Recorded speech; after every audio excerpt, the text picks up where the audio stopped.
آپ جب لندن گئے تھے تو کہا جا رہا تھا کہ کوئی خاص پیغام لے کر گئے, پھر آپ بھی واپس آئے تھے اور آپ نے کہا تھا کہ دیکھیں کوئی بڑا سرپرائز آنے والا ہے. تو سر کوئی اسٹیبلشمنٹ کا کوئی پیغام وغیرہ لے کے گئے تھے؟ میرا کسی سے رابطہ نہیں تھا. اگر کسی نے پیغام دینا ہوتا تو وہ ڈائریکٹ میں میاں صاحب کو پیغام دے سکتے, میری ضرورت نہیں ہے, یا ہمارے کسی اور لیڈر کی ضرورت نہیں ہے. اگر میاں صاحب نے بات کرنی ہوگی تو وہ خود کریں گے. میرے پاس تو اختیار بھی نہیں ہے کہ میں میاں صاحب کے بہاف پہ یا پیغام لے کے جاؤں یا کوئی فیصلہ کر سکوں. میرا دل یہ کہتا تھا کہ یہ حالات اگر چلے تو پاکستان, عمران اور پاکستان اکٹھے نہیں چل سکتے. یہ میری کنوکشن تھی. نہ میں وہ شیخ رشید صاحب کی طرح وہ ہوں, پیشین گوئی کرتا ہوں جو کبھی بھی ٹھیک نہیں ہوتی, اور بٹ میرا دل یہ کہتا تھا نہیں ہو سکتا. ہمیں امید ہے کہ وہ جلد سے جلد واپس آئیں, اسحاق ڈار صاحب آئیں, آ کے جو ان کی ایکسپرٹیز ہے اس کو سنبھالیں, ان کی ضرورت بھی ہے یہاں پہ. میاں نواز شریف صاحب آئیں. سر کب تک آنا متوقع ہے ویسے, کیونکہ سننے میں تو ایسا آ رہا تھا کہ عید کی نماز یہاں پڑھیں گے؟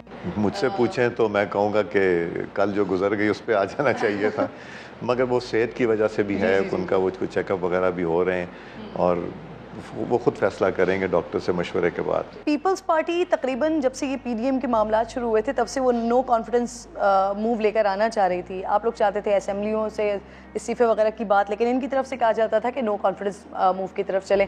آپ لوگ کافی ڈٹ کر کھڑے ہوئے تھے. پھر سر اچانک ایسا کیا ہوا کہ میاں صاحب کنونس ہو گئے اس بات پر, نو کانفیڈنس موشن بھی آ گئی؟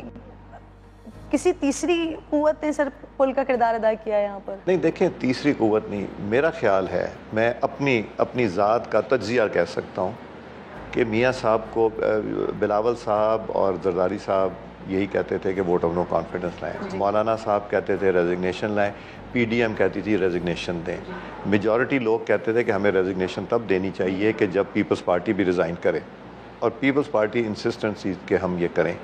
میرا اپنا تجزیہ یہ ہے, میرا خیال ہے, میری بڑی لمیٹڈ پولیٹیکل سوچ ہے کہ میاں صاحب کو یہ کنونس کیا گیا کہ اگر عمران خان صاحب رہیں گے تو ملک تباہی کی طرف جائے گا. خان صاحب کو جس وقت گھر بھیجا گیا, جب یہ ووٹ آف نو کانفیڈنس ہوا, تو اس وقت آپ چشمدید گواہ ہیں, آپ وہاں پر عینی شاہد کے طور پر موجود تھے, آپ نے اسپیکر کی کرسی بھی سنبھالی. اس وقت آپ کو کیا لگ رہا تھا سر, سابقہ حکومت کے ارادے کیا لگ رہے تھے؟ اسد کیسر صاحب آتے ہیں, ایک دم وہ ایک جذباتی سی تقریر کرتے ہیں, جذباتی سی تقریر کے بعد مستعفی ہو کر چلے جاتے ہیں, پھر ایک طویل پروسیس چلتا ہے.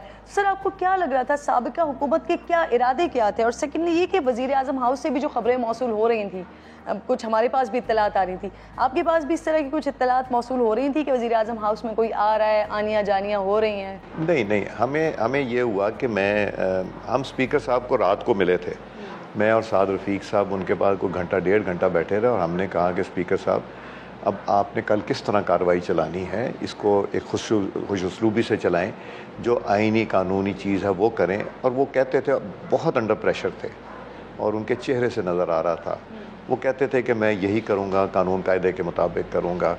مگر اس کے بعد پھر ڈیلے کر دیا گیا. ڈیلے کرنے کے بعد پھر جب سیشن بلایا گیا اور جب عدالت کا بھی حکم نامہ آیا, تو پھر ہم نے ان سے جا کے ہم تھرو آؤٹ ہم نے انگیج کیا ہوا تھا ان کو, اسپیکر صاحب کو. ہماری خواہش تھی جو بھی ہونا ہے آئین اور قانون کے دائرے کے اندر رہ کے ہو, ان کی بھی یہی خواہش تھی. مگر مجھے یہ لگتا ہے کہ نیشنل اسمبلی سیکریٹریٹ جو تھا ان کی نہیں سنی گئی, اور یہ ان لوگوں کی سنی گئی جنہوں نے مطلب مجھے تو نام بھی پتہ ہے, تو میں وہ نام نہ ہی اس وقت ڈسکلوز کروں تو بہتر ہے, مگر مجھے نام بھی پتہ ہے, وکلا کے نام بھی پتہ ہے, اور وزراء کے نام بھی پتہ ہے کہ وہ کیا رول ادا کر رہے تھے. تو جب یہ ہوا تو میں سیکرٹری نیشنل اسمبلی کے پاس بیٹھا تھا کہ یہ کس طرح یہ چلے گا, تو مجھے میسج آیا کہ اسد کیسر صاحب ڈھونڈ رہے ہیں.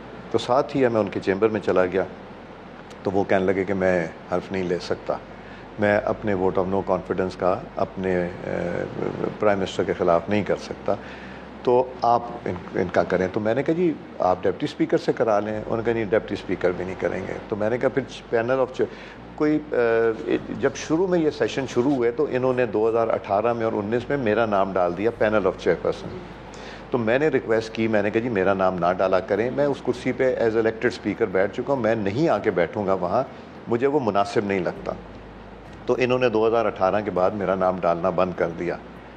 پھر قدرت کا نظام کہ میں نے ہی ووٹ آف پاکستان کی تاریخ کا پہلے ووٹ آف نو کانفیڈنس کرانا تھا، میں نے ہی عمران خان صاحب کو 2 دفعہ الیکشن میں فارغ کیا اور یہاں سے بھی فارغ کرنا تھا. یہ تو سب اللہ تعالیٰ کا ہے. میں کبھی عمران کے خلاف ایک لفظ نہیں کہا.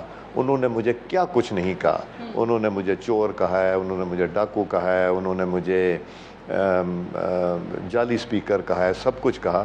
میری زبان سے نہیں نکلا، اس لیے 2 wrongs do not. میری تربیت نہیں نا. میں نے کہا جی پینل آف چیئرپرسن جو ہے اس میں 6 نام ہیں، تو اس میں نیکسٹ بھی پی ٹی آئی کا، اس سے نیکسٹ بھی پی ٹی آئی، اس سے نیکسٹ، ان میں سے کسی سے کرا لیں.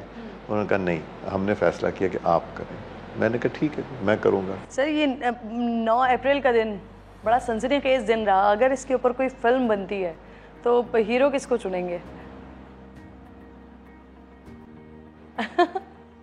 شہباز شریف صاحب بھی ہیرو نکلے. اچھا ٹھیک ہے، تو کیا عمران خان صاحب کو ولن کہہ رہے ہیں آپ؟ میں ولن تو کسی کو بھی نہیں کہوں گا. وہ نہیں سر، ہم تو مووی بنا رہے ہیں نا.